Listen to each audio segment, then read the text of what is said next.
The Trumpet Daily with Stephen Flurry.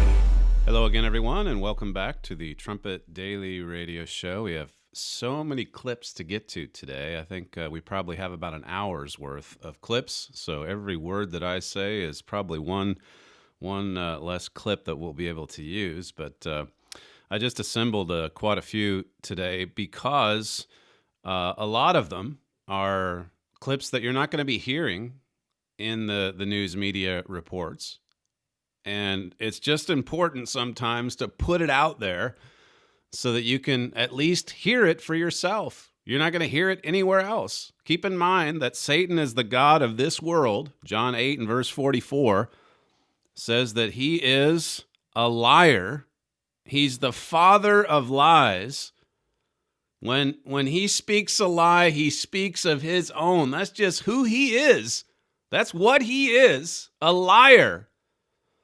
And today we're seeing so many lies that are spread and perpetuated by, in some cases, some very smart people, or at least highly educated, like we covered on yesterday's program.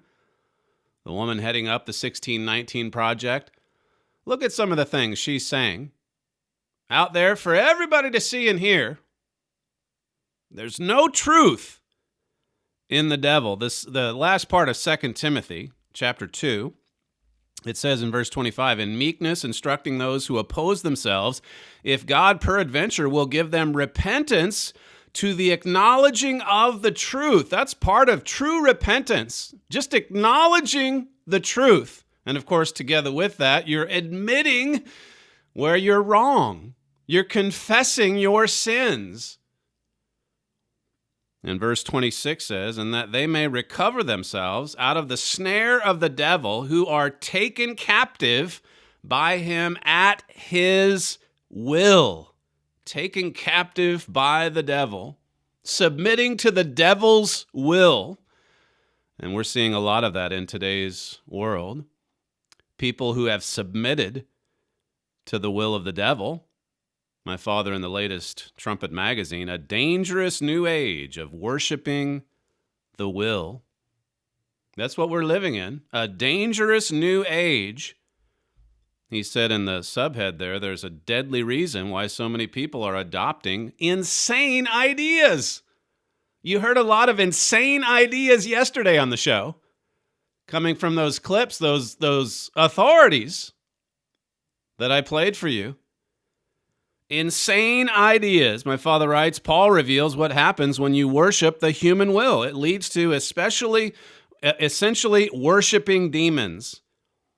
That's because the human mind is so vulnerable to Satan's broadcasting, deception, and influence, especially when full of vanity. He says following a human will really means following Satan's will. You consider the pride and the vanity that leaves us susceptible to the devil's powerful influence.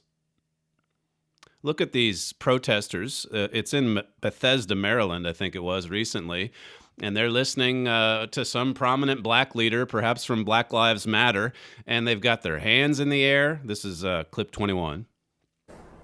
About racism, anti-blackness, or violence. About racism, anti-blackness, or violence. I will use my voice in the most uplifting way possible. I will use my voice in the most uplifting way possible. Here's hundreds of, perhaps thousands, all crammed together. No social distancing there, by the way. But they're repeating what is said to them. Their hands are in the air like it's this religious worship service. Now, more ordinary people they can't even go to church services, by the way. But here are the crowds. And this is a thing now. Bowing down to or taking a knee before a black official or before a prominent Black Lives Matters representative. Bowing down. That's will worship. That is will worship. And Paul says in 2 Timothy 2, we come out of that deception by acknowledging the truth in repentance, with a repentant attitude. You know about some of the history, so many of you, with the Worldwide Church of God and what happened after Herbert Armstrong died. The great falling away from the truth. So we saw this destruction leveled against an entire church following Mr. Armstrong's death.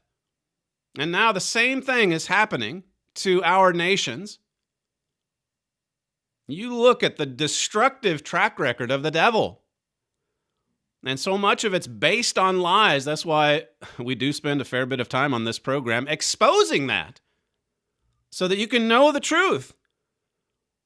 He comes with all power and signs and lying wonders. That's in 2 Thessalonians 2. And God says, for his part, he sent the Laodiceans strong delusion because they didn't love the truth. They didn't love it.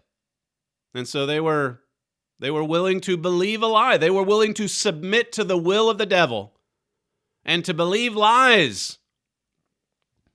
Paul says at the end of 2 Thessalonians 2, verse 13, "But we are bound to give thanks always to God for you, brethren, beloved of the eternal, because God has from the beginning chosen you to salvation through sanctification of the Spirit and belief of the truth." It's the belief of the truth that sets us apart. God's word is truth. That's how we know. That's how we know we're on sure ground. That's how we know we're on a firm foundation. If we're coming back to and holding fast to God's truth. There's not much of it on earth today. Even when you're looking at the truth about current events, it's like you're searching and searching and searching for it in a sea of lies and deception all over the place. Sam was making the point this morning how that there's 4 or 5 specific individuals on Twitter that you can get more of the truth from than CNN, the New York Times, and the Washington Post combined. The New York Times yesterday ran an op-ed by Senator Tom Cotton. He's a Republican. And his column was basically saying, look, we need the troops. We need the army to restore order to New York and to other big cities in the United States. And this had the newsroom in the New York Times in an absolute uproar. Here, they're quite happy to print at any time a column from any communist revolutionary, but Senator Tom Cotton, he gets his in there, whoever made the decision, whoever allowed it to happen, and that enraged the New York Times newsroom. And they're living in New York City. And look at what's happening to New York City. You would think, as they're staring at this destruction, that they would at least think twice about their cherished, radical, Marxist positions. Their city is going up in flames. Their city will never be the same. There were 2 more shootings and a stabbing last night. Police officers shot and stabbed. And Fox News was reporting that 500 of the rioters that were arrested earlier this week, they're back out on the streets. They've been released. So what kind of a message is this sending to the criminal element in our society? The thugs and the robbers and the murderers, they are paying attention. If you can go and smash up Macy's and then steal a collection of purses and then go to jail and you're out the next day, what kind of a message does that send? 500 criminals arrested and then let go. This was the former New York City Police Commissioner, Bernard Kerik, last night on Fox, clip 2. But here's the bottom line. Where's Governor Cuomo? Where is he? Because he's the guy that's responsible for the state. He's also the guy that signed into law in New York State the bail reform that lets all of these criminals that are arrested for mayhem, for arson, for burglary, for looting, for assaults, They're getting right back out on the street, and Governor Cuomo did that. Yeah, the left-wing leadership. They're responsible. And then you've seen all the stories, the Hollywood actors that say, hey, we're going to put up bail for these thugs. We're going to get them out of jail. We'll give them whatever they need. Smash, burn, murder, shoot. And then they're right back out on the streets. Missouri's Attorney General, he tweeted out last night, in a stunning development, our office has learned that every single one of the St. Louis looters and rioters arrested were released back onto the streets by local prosecutor Kim Gardner. She's another radical leftist. Kim Gardner. She's right out of Black Lives Matter. She's in the club. So she releases all of the rioters, the looters. St. Louis, remember, that was where they were firing off gunshots nonstop for hours. One of the casualties was that retired police officer, David Dorn, 77-year-old, went out to try to protect his friend's pawn shop and got shot in the head. Listen to this incredible statement from a ranking officer in the New York Police Department. He said, I know, he's writing to his fellow officers. He says, I know we are losing the city. We have no leadership, no direction, and no plan. I know you are being held back and used as pawns. See, it's all political. It's all political. You let the thugs have their way. Give them space to destroy. Here's another New Yorker. This is, let's see, he's the president, Ed Mullins of the New York Sergeants Benevolent Association. Here's clip one. But NYPD is losing the city of New York. And we have no leadership in the city of New York right now. From City Hall through the brass of the NYPD, the men and women are being pelted with rocks, bricks, cars lit on fire. And this is continuous. We have a curfew that's been implemented tonight at 8 o'clock, and everyone is still out rioting in the streets of New York. If President Trump is watching this, I am asking the president to please immediately send federal personnel to New York City and monitor what is going on. If Governor Cuomo does not implement the National Guard immediately, then the federal government is going to have to step in. The NYPD is more than capable of addressing what's going on in the city of New York, but our hands are being tied. The rank and file members of all ranks have sent me numerous emails, letters, text messages, photos of how New York City is being destroyed. We have no leadership coming from City Hall. We are being told to stand down. Being told to stand down. They've got an army of 38,000 police officers, the second biggest city police force in the world, the biggest in the United States. And they're being told to stand down. And the criminals are being released on the same day or the next day. And the city is being destroyed. And then you've got Cuomo and de Blasio fighting with each other. And all these commentators in New York, at least at Fox, who are just horrified. But on the other side, well, I assume Chris Cuomo and Don Lemon and all those guys must live there too. The New York Times people, they live there. And they want de Blasio fired, not because he's too hard on the protesters, or rather too easy, but because he's too hard. They want him out. They want him out. He's too close to the police. We need someone who's more kind of like Black Lives Matter. Kind of like Kim Gardner. Get someone like her. As they see their city just destroyed night in and night out. President Obama was on his town hall last night talking about just a tiny little minority that are causing some trouble. But for the most part, he really had a lot of praise for the protesters. And sounding like an angel of light.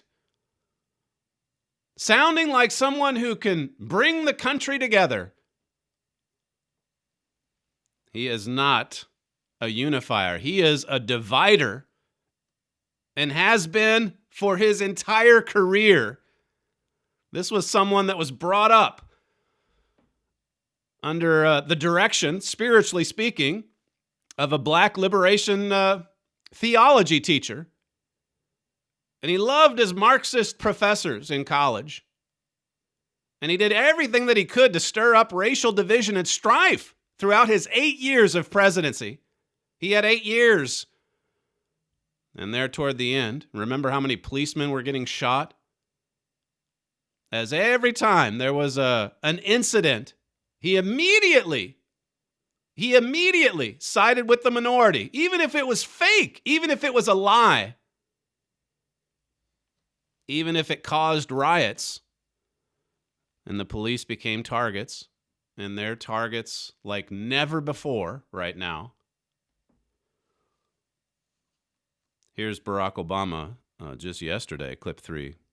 In a lot of ways, what has happened over the last several weeks is challenges and structural problems here in the United States have been thrown into high relief. They're the outcomes not just of the immediate moments in time, but they're the result of a long history of slavery and Jim Crow and redlining and institutionalized racism that too often have been the plague, this original sin of our society. The original sin's been there from the beginning. It's institutionalized. It's embedded into the institutions. It's in our DNA. It's like the air we breathe, racism. It's structural. It's the foundation. It's systemic. So how do you correct it? How do you solve it? Well, you just start destroying and demanding reparations. They have a right to go in and take it because it was taken from them originally. So why not take it back? That's fair, right? That's just. They're seekers of justice. One more comment from the former president last night, clip 4. Now, I want to speak directly to the young men and women of color in this country who, as Playon just so eloquently described, have witnessed too much violence and too much death. And too often, some of that violence has come from folks who were supposed to be serving and protecting you. I want you to know that you matter. I want you to know that your lives matter, that your dreams matter. And when I go home and I look at the faces of my daughters, Sasha and Malia, and I look at my nephews and nieces, I see limitless potential that deserves to flourish and thrive. And you should be able to learn and make mistakes and live a life of joy without having to worry about what's going to happen when you walk to the store or go for a jog or are driving down the street or looking at some birds in a park. All the hot button issues, puts them out there and says that, look, you have a right to be scared because a lot of the violence coming at you, the black community, it's coming from those who are supposed to be serving and protecting you. The police, in other words. The police are out to get you. He said in his address last night, or this discussion, that for the most part, and you've heard this from the media all week, for the most part, the protests have been peaceful. That's right, peaceful. Said this is a smart man. This is a well-educated man. There's a lot of will worship in the United States, though. And you can see what's on your screen when you're watching the evening news. And never mind what the commentator says. Just look at what you're seeing. And yet, look at how many people have echoed this same canard. It's mostly peaceful. It's mostly peaceful protesting. And it's great. It represents a cross-section. It's great to see the young people out there. Love the spirit. There's a lot of passion. This is Barack Obama last night thanking the protesters and telling them now, look, it's important for us to take the momentum that has been created here. Take the momentum. Yeah, this is a crisis, and we can't let it go to waste. This is going to bring about real change. He said at the end of his speech last night that, I'm proud of you guys. I'm proud of you. This is from Just the News. It writes, law enforcement officials across the country say the anarchists who are inflaming peaceful demonstrations honoring George Floyd and transforming them into violent riots are more organized, better coordinated, and supplied than any militant seen in civil discord in years. You may have seen footage on Twitter of these pallets of bricks that are just showing up in the inner cities. And then the protesters turn out, and lo and behold, there's some bricks to throw. This article says, police intelligence units have uncovered encrypted and walkie-talkie communications as well as social media postings that coordinate the delivery and hiding of weapons and projectiles and the direction of anarchists to specific locations at specific times. It says, in essence, these professional rioters have created command and control apparatus as well as supply chains unseen in prior riots. So they're stepping it up. They're becoming more sophisticated, almost like a small army. Well, it's not so small, is it? No acknowledgement of any of this from the former president yesterday. Not even a condemnation. There's praise. There's praise for what's going on here. This is revolutionary. This is going to give us the fundamental transformation we've been seeking from the beginning. Bring down the system. The system is flawed. The system is racist. It says here, the anarchists have developed a complex network of bicycle scouts to move ahead of demonstrators in different directions of where police were and where police were not for purposes of being able to direct groups from the larger group to places where they could commit acts of vandalism, including the torching of police vehicles and Molotov cocktails where they thought officers would not be. So it's an attack. It's an insurrection. It's a communist insurrection. What we're seeing is communist infiltration. Just as Mr. Armstrong prophesied in the 1950s. What did he say? He said it's a kind of warfare that we don't understand or know how to cope with. We don't understand it. How many people understand this kind of warfare? Most of them just follow right along with what Barack Obama says. Will worship. Well, this is wonderful what we're seeing. This is peaceful. It says it uses every diabolical means to weaken us from within. That's what we're seeing. Every diabolical means to weaken the United States from within, sapping our strength, perverting our morals, sabotaging our educational system. See, it springs from the educational system. It's been sabotaged, wrecking our social structure, destroying our spiritual and religious life, weakening our industrial and economic power, demoralizing our armed forces, and finally, after such infiltration, overthrowing our government by force and violence. You see a kind of organized chaos. It's organized.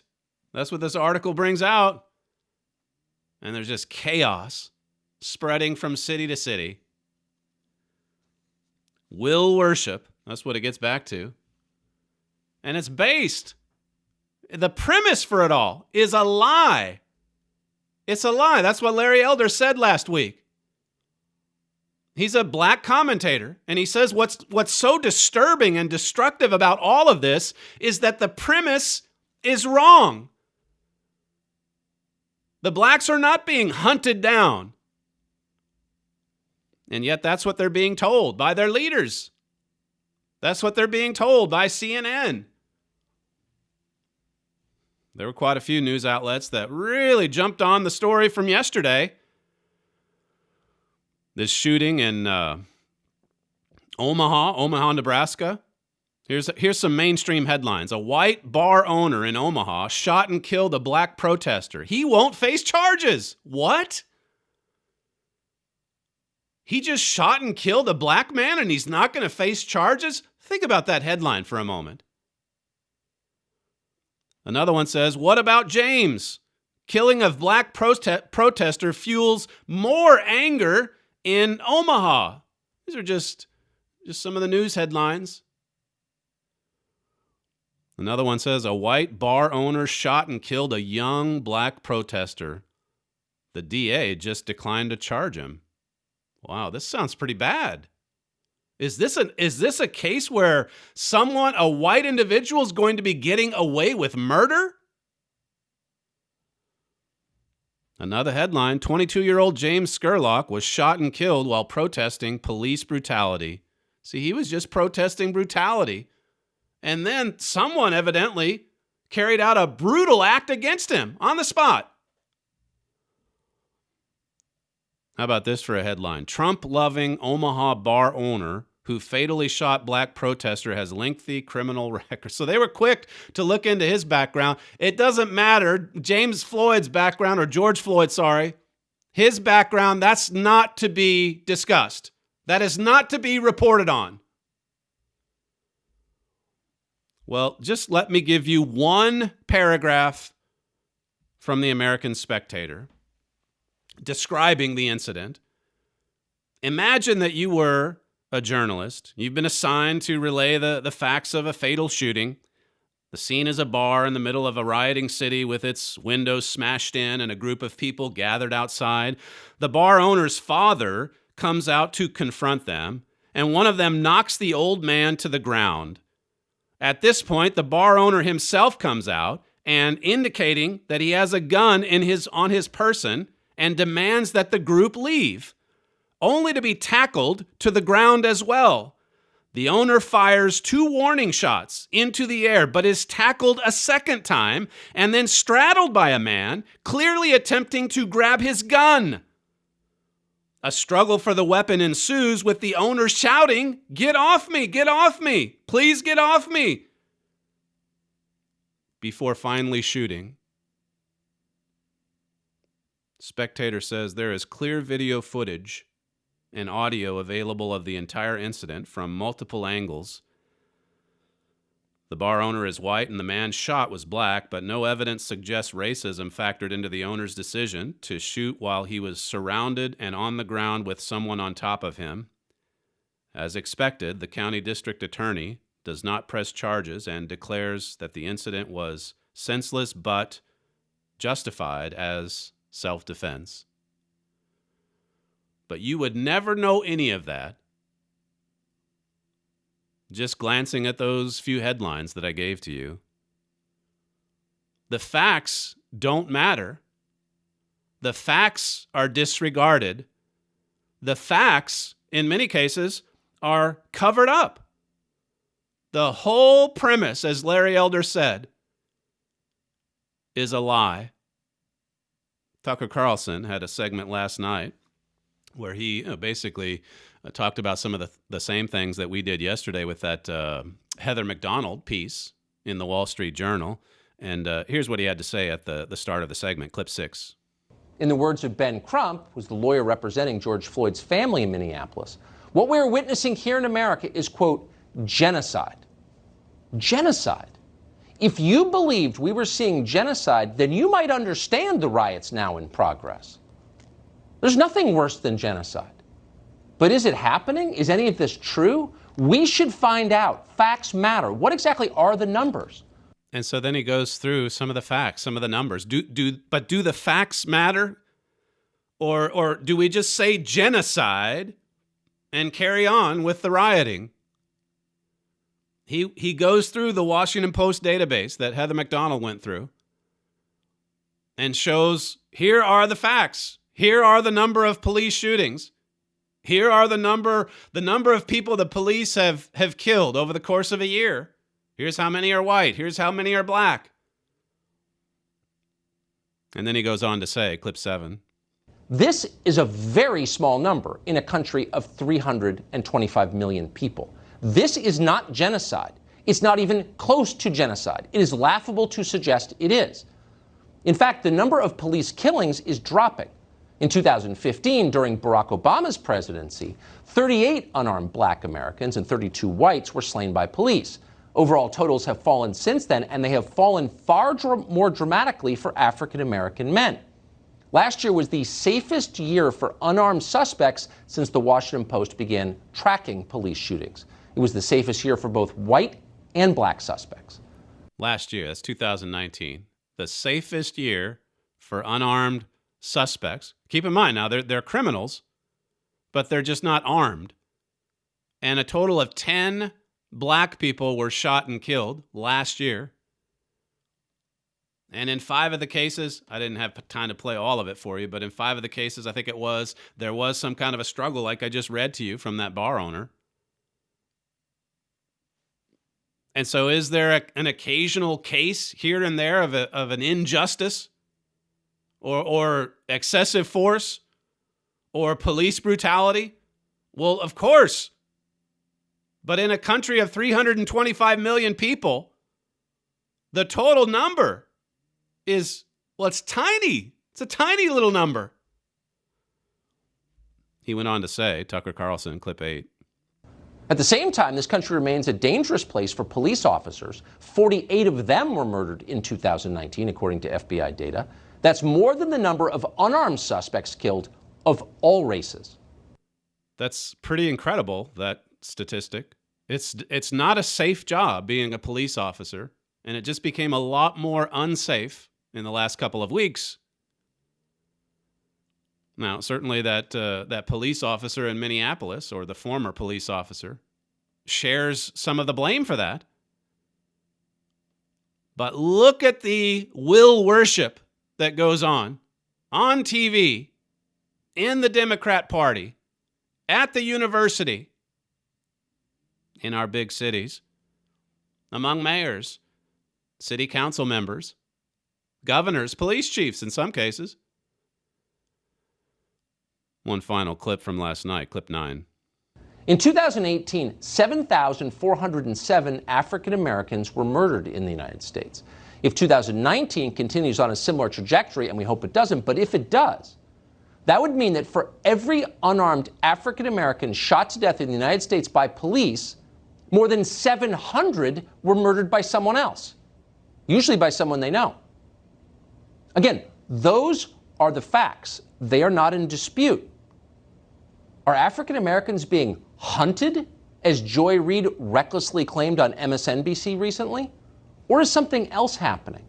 Is our nation being ripped apart by a total and complete lie, a provable lie, a lie used by cynical media manipulators and unscrupulous politicians who understand that racial strife, race hatred, is their path to power, even if it destroys the country? A nation being ripped apart by a total and complete lie. People that are just obsessed with returning to power. And like my father wrote with respect to the attack on the president in 2015 and 16, 2017, the spying and all that, the investigations, the constant refrain, Trump-Russia collusion. My father explained that this just demonstrates what they're willing to do to return to power. Candace Owens, she's a black conservative commentator, and she had a bit of a rant last night. She's held back from commenting on the events of the past week and a half because, to her credit, she's wanted to study and get the facts from all sides, from all angles. And she weighed in finally last night. And let me tell you, when she weighed in. Let me just play a few clips from her post. I believe this was on Twitter. This is clip 12. So Shelby Steele was talking in his book, I believe it was White Guilt, and he was talking about something unique about the culture of Black Americans that you will not find in any other culture in America. And it is the fact that we cater to the bottom denominator of our society. Let me explain what he means by that. He means to say that we are the only community that will get outraged and get up and organize and picket and protest to defend the bottom denominator of our community, meaning criminals, burglars, robbers, anything that you commit a crime. Only Black Americans will be out picketing to defend the criminals. It is not something that white Americans do, not something that Jewish Americans do. You will be hard pressed to find a Jewish American who has a rap sheet as long as the day, and something bad happens to that person, and Jewish people are using their platform to speak out in defense of that person. It won't happen. Now, as a Black commentator, she's saying that as a community, we should be rallying around the people in our community that are doing good things, real leaders. And she mentions quite a few of them, quite a few that are shunned by the Black community, including, well, she is as well, because she made the mistake of being a conservative, like Thomas Sowell or like Larry Elder or like Clarence Thomas. And so, like Joe Biden said a few weeks ago, they don't count. If you don't vote Democrat, if you don't vote Biden, then you're not Black.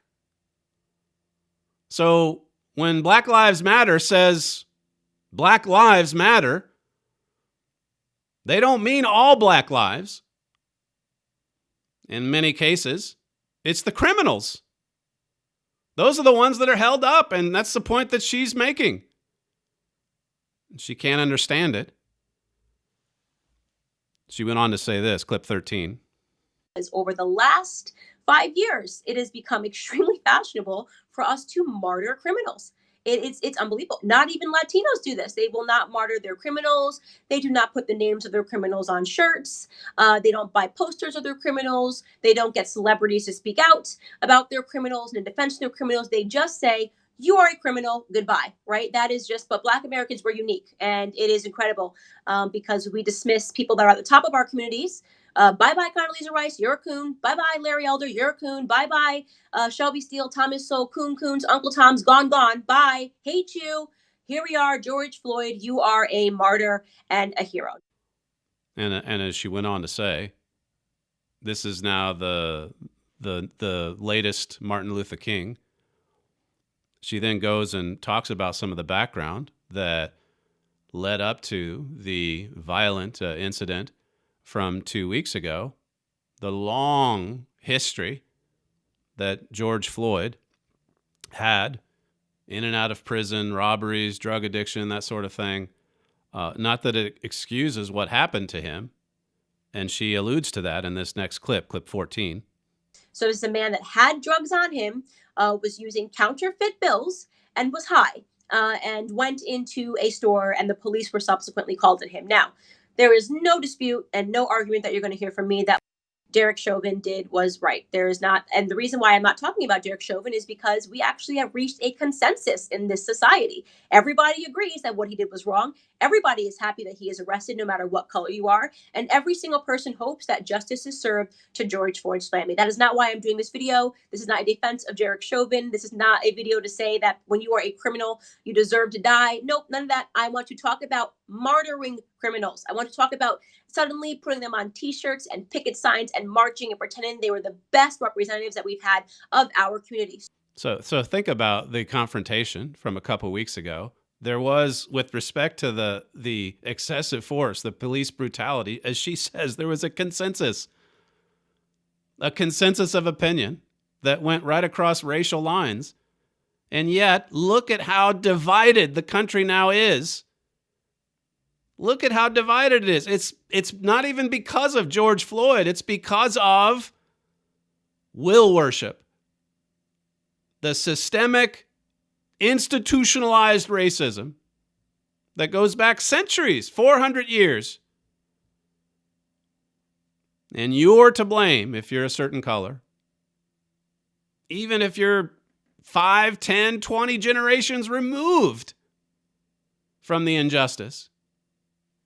You're still to blame. Well, she goes through the rap sheet, as I say, And this was someone that just didn't have a good track record. And she said, I'm obviously like anybody else. If somebody makes one mistake, you want to give them a second chance. None of us would be here if God wrote us off after making one mistake. But she says, but if it's 7, 8, 9, 10 mistakes that land you in prison,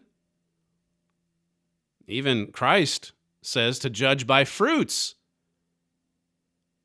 And her point is, leaving aside the excessive force, who should we be holding up as an example in our community? This is a community that needs positive role models. So many of the fathers are gone, as I said yesterday. That's really as someone said recently, that's the first line of defense as far as upholding rule and law. The first line of defense is fatherhood. And if that's gone, the second line is the police force. And now Satan's getting in there and he's deleting that. He's blotting that out. The police now have to stand aside to let these youths, these fatherless youths, have the space that they need to destroy. In every case, you see Satan, don't you? You see him targeting the government or government authority. You take away the authority, and let me tell you, the anarchy that follows is going to be quite destructive. You wonder even if yesterday you might have heard that the Attorney General, and he's cut from the Black Lives Matter cloth as well, Keith Ellison up in Minnesota. He charged the other 3 officers, and then he upped the charge to second-degree murder with Chauvin. And I didn't have the time this morning to study the difference. Obviously, first-degree murder is there's got to be a premeditated intent there. You've got to get up and decide you're going after this guy, and you're going to kill him. So the closer you get to that intent, I don't know what the distinction is with second-degree murder. The point being is they do have to prove it in court. Sean Davis tweeted out yesterday, Ellison just made it significantly harder for prosecutors to convict Chauvin. He also increased the likelihood of multiple mistrials from hung juries. Is it possible Ellison, an avid Antifa disciple, is just laying the groundwork for more violent unrest? This is what they want. This is what the communists want. They want to fan the flames. And if you remember from 1992, that's what set off the riots in Los Angeles when the police officers were acquitted. Can you imagine what could happen if that happens here, or even if it's a mistrial? But he's a committed supporter of Antifa himself. So even if it goes wrong in the court case, well, that'll just prove all the more that it's institutionalized, right? It's systemic. The whole system needs to be brought down. Getting back to Candace Owens, here's a bit more from what she said yesterday, clip 15. You people that are on the right track do not do meth and fentanyl and drop baggies of drugs onto the ground. Now, again, this is completely separate from whether or not this cop had any right to restrict him in the way that he did on his neck. I don't believe he did, okay? But the idea that you're now going to tell me that my blackness or my black card is now associated to how hard I want to defend this person, a career criminal, right? And make him out to be the modern day Malcolm X, you've lost your mind. You really lost your mind. That's interesting, that last bit there. You have lost your mind. You've really lost your mind. Why not? I gave the example yesterday of David Dorn. This man who served in the police force for 30-some years. And, you look at the track record. I didn't know anything about this man. When I heard he was shot at 2:30 in the morning, I immediately cringed and thought, oh, boy, I hope he wasn't, part of the rioting. I didn't know anything about him. And then you read the story, and it almost brings you to tears. He heard the alarm at this pawn shop.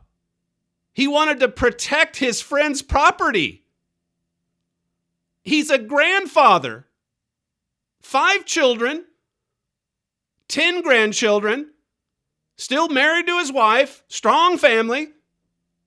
Now here's someone who served his community for decades and was still serving it as an elderly man who went out to try to protect the property of a friend in the middle of the night when he knew cities all over the United States were going up in flames. This is what his son had to say on a local report, clip 22. He was an amazing man. He was an amazing father. He was an amazing grandfather. He was just everybody loved him. Everybody loved being around him. He was a nice pillar in the community. Everyone wanted to be about him. No one had a bad word to say about him. And I really think that he was doing what he really loved doing, is protecting and serving.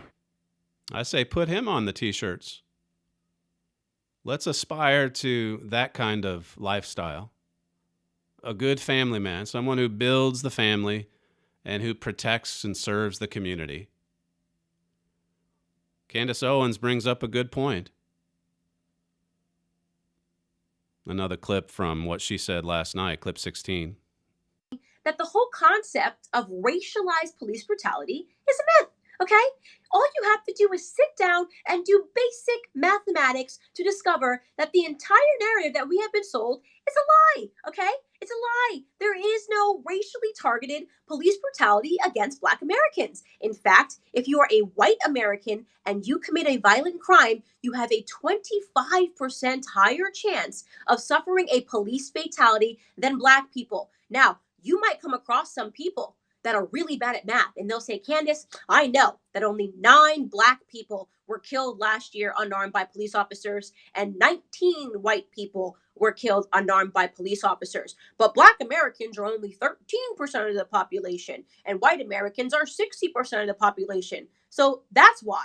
No, that's not how math works. You don't look at the numbers according to how many Black people there are in America and how many white people there are in America, because not all white people commit crimes and not all Black people commit crimes. The numbers you look at is how many police encounters Black people had versus how many police encounters white Americans had. And when you look at those numbers, you will realize that the only thing we're doing disproportionately in this country is committing crimes. Now, that's a message that CNN does not want to go anywhere near. You talk about disproportionate, just the crime. She went on to say that 40% of the murders, I think it is, they're carried out by African Americans. The breakdown of the family in the inner city, as I discussed yesterday. Is it okay to still bring these subjects up? Can we just deal with some of the problems head on? Or do we just blot it out?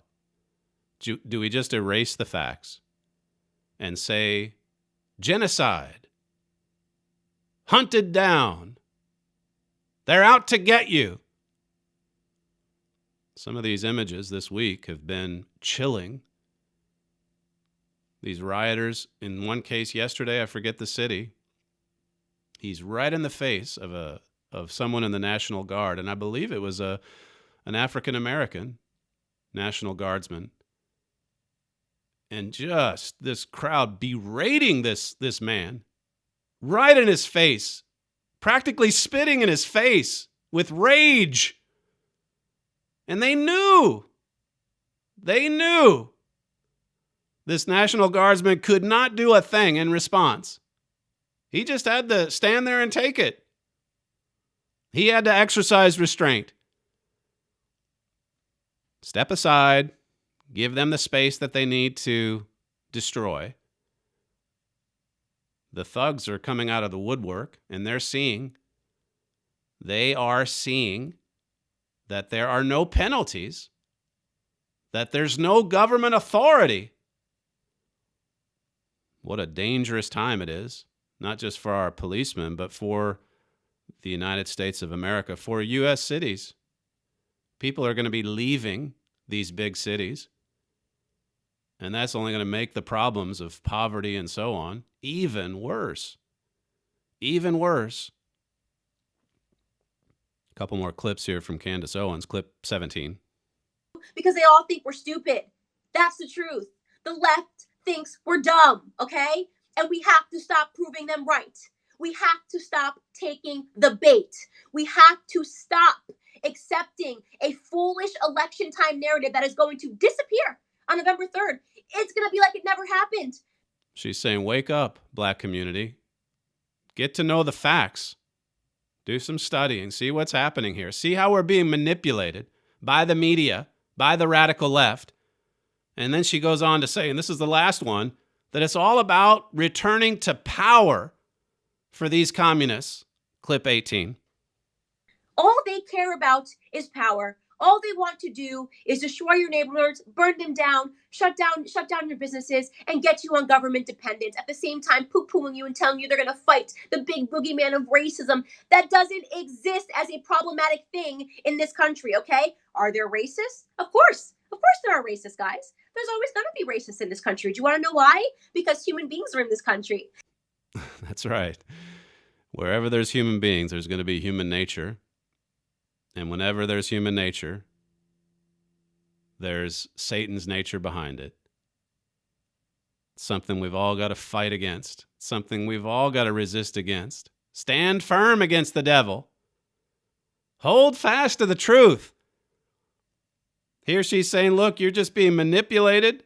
We're being exploited. And then in the end, when the dust settles, it's our own neighborhoods that are destroyed. Listen to this Black shop owner from Brooklyn yesterday, clip 19. Problem that bothers me, you says Black Lives Matter. I work here part-time.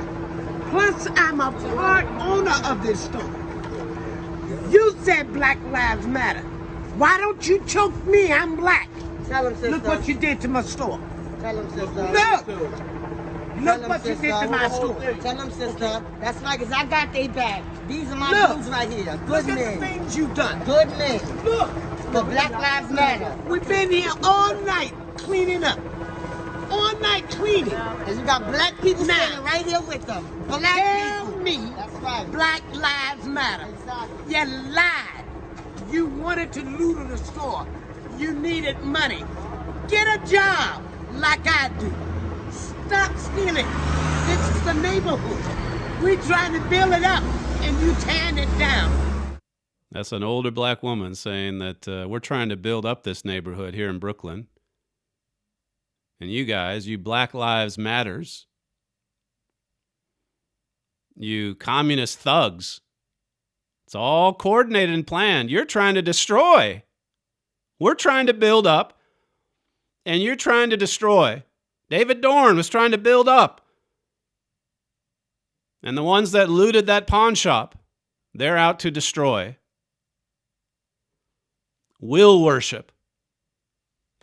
This is the message. This is the message that not just the black community, it's the message we all need. She says, get to work, quit stealing, and go to work. And yet the scholars come out and say, well, you know, looting, it's not really looting. Stealing's not really stealing. It's not really violence. And here is an older shop owner with some common sense. Someone that was just working. She was just out working in a shop, trying to make a living, trying to build up the community. And look at how much more common sense and wisdom and understanding that woman has than even some of the highly educated on CNN, at the New York Times, at the Washington Post. Look at the coverage of that incident in Omaha. It's criminal to write the headlines that way without regard to the facts. What does John 8 and verse 44 say? Satan the devil, he is the father of lies. It says there's no truth in him. And the way out of the lies and the deception is repentance, as Paul said in 2 Timothy 2, repentance and belief in the truth. You're listening to Stephen Flurry, and this is the Trumpet Daily Radio Show. If you'd like to email the program, you can send feedback to td@kpcg.fm. Thank you for joining us today, and we'll see you tomorrow.